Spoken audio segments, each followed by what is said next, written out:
Kahit marami kang alam, theologically, biblically, ang pinakamahalaga sa lahat ng ito ay ang ating pamumuhay. Paul is pleading. Ano ang pakiusap ni Paul? Let your daily practice weigh as much as your theological position. Anong ibig sabihin nito?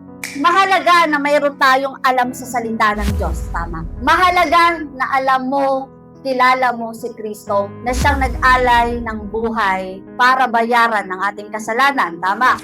Pero sa lahat ng ito, kahit marami kang alam, theologically, biblically, ang pinakamahalaga sa lahat ng ito ay ang ating pamumuhay. Hindi basta alam mo lang sa isip, pero mali naman ang laman ng puso.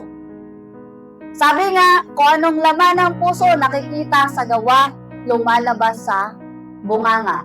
Kapag negative ang laman ng puso mo, walang ibang lalabas sa bibig mo, puro negative. Hindi mahalagang matalino ka. Ang mahalaga may karakter ka.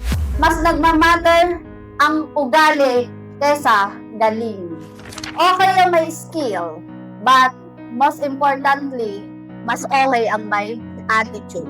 Paul writes as a prisoner.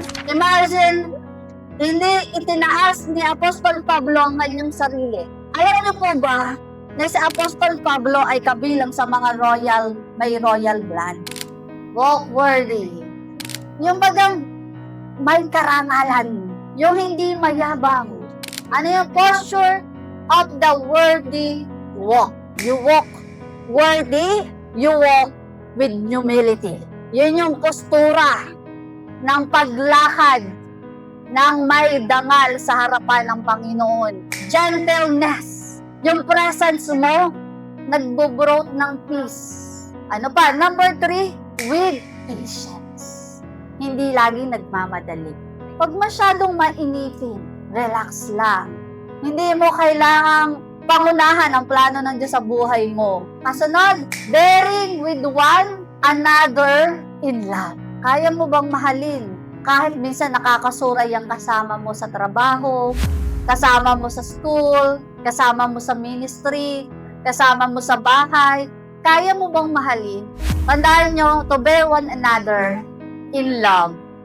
Tanggapin natin na ang mundong ito ay hindi umiikot para lang sa'yo. You have to be adjusted all the time. Nag-a-adjust lagi tayo. Hindi natin lagi iniisip ang sarili natin.